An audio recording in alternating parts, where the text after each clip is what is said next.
What I'd like to do now is hand over to Mr. Tony Park to tell us all about this new book of his, African Dawn. It's great to be back. It's great to be home, almost. John and Ange have been great supporters of mine for the last few years with the books, and I can't tell you how much I really appreciate that personally. One of the things I always hoped when my first book got published, Far Horizon, back in 2004, was that somehow something like this might happen, that I might be able to assist or help in some way to try and give something back to a continent that my wife Nicola and I have been travelling to since 1995. We first went as tourists, and then, like a lot of people in this room, we got bitten or we breathed something or we drank something or whatever, but we got the bug. And we've been back every year since 1995, and as John mentioned, Nicola and I spend 6 months of every year in Africa and 6 months in Australia, and that's where I write my books. And as well as making it my living to write about Africa, that I might be able to help out in some small way. I haven't helped out, but several people here have helped out. I feel like I'm surrounded by ghosts of my past, by characters from my novels, because we've got a clergyman spy over there, we've got a helicopter pilot, in fact we've got 2 helicopter pilots in the room, I think both females. We've got a Nicholas Duncan, we've got a Nicholas from the chairman of the Safe Foundation, quite poetically is a rhino researcher in my new book, African Dawn, and his name was paid for by somebody else. As John mentioned, we are going to auction off a name or two later on. So the good news, Nicholas, you're a rhino researcher. Bad news, you're a Kiwi, I'm afraid. Not that there's anything wrong with Kiwis, I must say. But it's been a really popular way of giving something back by auctioning off names for PDC and for SAVE's New South Wales chapter. I was being interviewed by a female journalist in South Africa earlier in the year when my last book, The Delta, came out.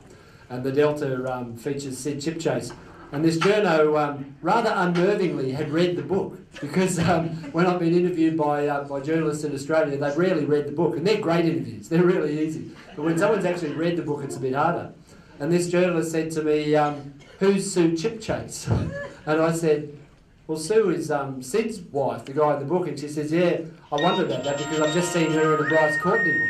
And I said, well, Sue obviously got first prize and Sid got second prize.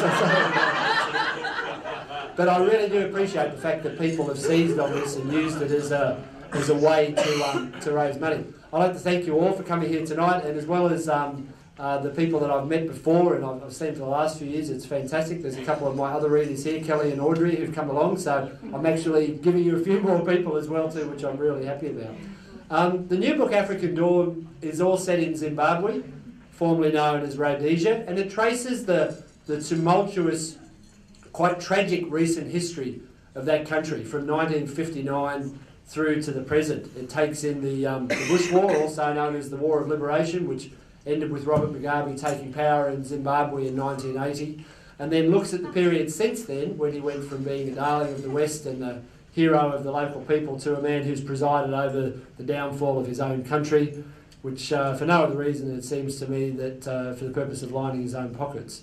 I don't want to preach in the book, and I don't want to teach, and I don't want to use the books as a soapbox, but it's very hard to write a novel set in Zimbabwe and not be touched by what's happened and not be moved by it. It's probably the most serious of my books. If you have read some of my other novels, they're all mostly standalone novels.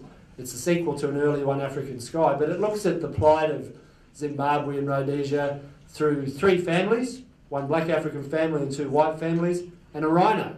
The plight of the rhino in Zimbabwe, and indeed all of Zimbabwe's wildlife, very much mirrors the situation of the country, a metaphor, if you will.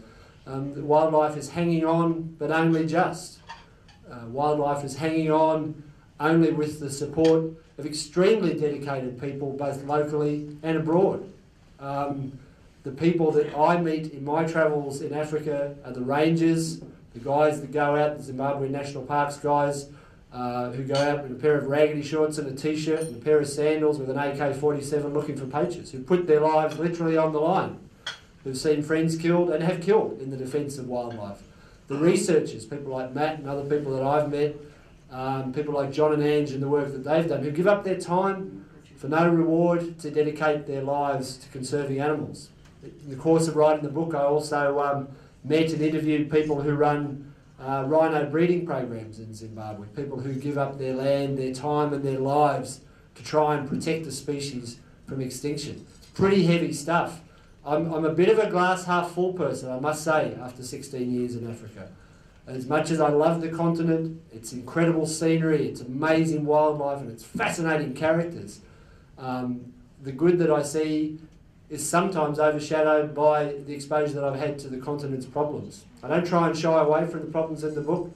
I don't try and become too goggle-eyed by the good stuff either. I try to report, or at least to write, in a fairly balanced way.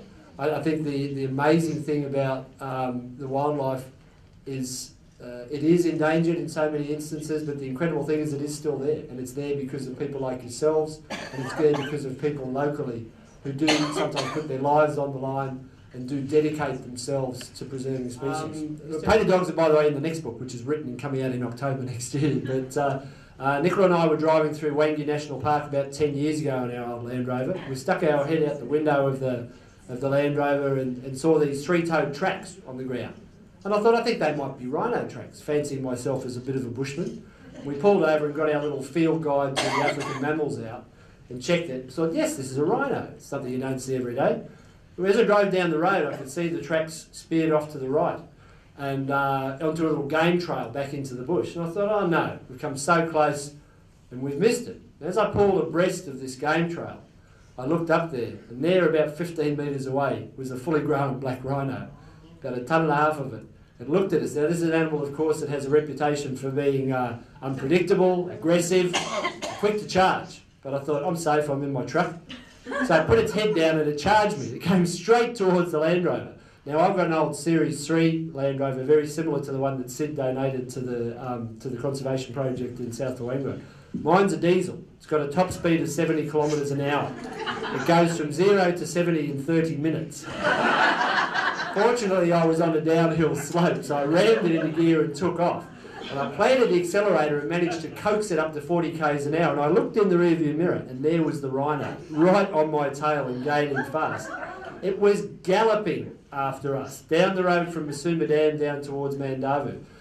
Down dale, uphill, followed us. It was travelling at 40 k's an hour for 5 kilometres. I'm not joking. This thing was hell-bent on killing us. And of course, we're having a range of emotions. I'm thinking it's a black rhino, so we're driving along and I say to Nicola, it's a black rhino, let's take a photo. And she's going, drive, drive, drive, it's trying to kill us, you know. I've only seen these things about 7 times in the last 15 years. Drive faster, it's trying to get us. Anyway, I came to a hill up near Mandavu, and the old Land Rover started slowing down. I thought, this is it, I'm going to be dead now. This thing was right on the spare tyre on the back. Fortunately, I hooked around in a tight left-hand turn, nearly rolled the Land Rover, and the rhino lost interest. So I beetled on up to Cinnamatella Camp, where I saw a fellow that I know up there, one of the African Rangers, Oscar, who was there at the time. I said, Oscar, I've just been chased by a black rhino. It was trying to kill me.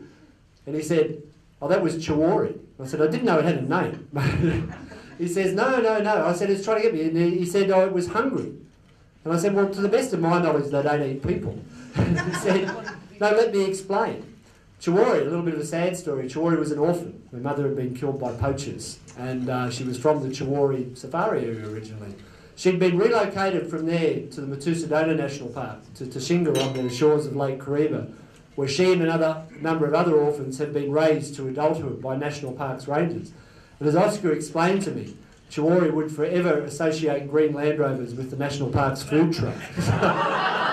So she was trying to get hold of me to get full of a handful of game pellets or something. I said, well, Oscar, that's fantastic, but I don't have any rhino food, and what if she caught me? And Oscar said to me, well, she's a naughty rhino.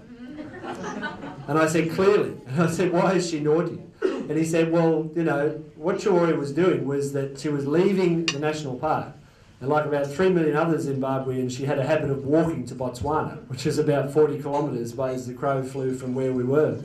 And I said, what happened then? Well, she leaves Zimbabwe, she walks to Botswana, and the Botswana Wildlife Authority guys would pick her up and bring her back in data and pick her up and bring her back home to Zimbabwe. And I said, that's an amazing story. So I came back the following year and I saw Oscar. I said, how's my friend Chiwori the rhino?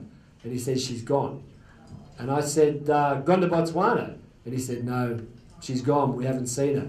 I think she's gone for good. I see so much sadness sometimes when I travel, but I've never failed to be moved by the resilience of the human spirit and the way that people carry on. In the book African Dawn, I have looked at the tragedy that's occurred in Zimbabwe over the last 20 years or so and longer, but what I've done is worked in the stories of real people who've suffered incredible adversity, people who've lost their land and their livelihoods, people who've joined the growing opposition movement for democratic change in Zimbabwe, and time after time, year after year, gone to the polls to peacefully cast their vote in the knowledge that they will probably be intimidated and possibly be beaten up and perhaps even killed. The fact that the Zimbabwean opposition has gone from strength to strength without a shot being fired, without anybody picking up arms or picking up a machete, is pretty inspirational and encouraging. I believe there is hope for that country, and I believe there's hope for the continent. I think the wildlife is the key to that, and particularly in Zimbabwe, I think if and when people do start returning to Zimbabwe in force, it'll be the wildlife that helps bring the country back up to speed again. Just to finish on a slightly more upbeat note, I ran into Nicholas Duncan back in June when I was over here in Perth doing some Library Week talks. And I said, Nicholas, you heard about Chawari? And he said, yes, I have. And I said, isn't it a shame? He says, what do you mean? I said, well, I heard she's gone, that she'd been killed. And Nicholas said, well, she walked to Botswana, as she sometimes did, and the Botswanans got sick of taking her back to Zimbabwe. So they took her to a place called the Kama Rhino Sanctuary in the centre of Botswana, where they captive breed rhinos and conserve them, where she lives today and has recently had a baby. Thank you very much. And there are books for sale, and all profits are going to PDC, and I'll be happy to sign them after that's too.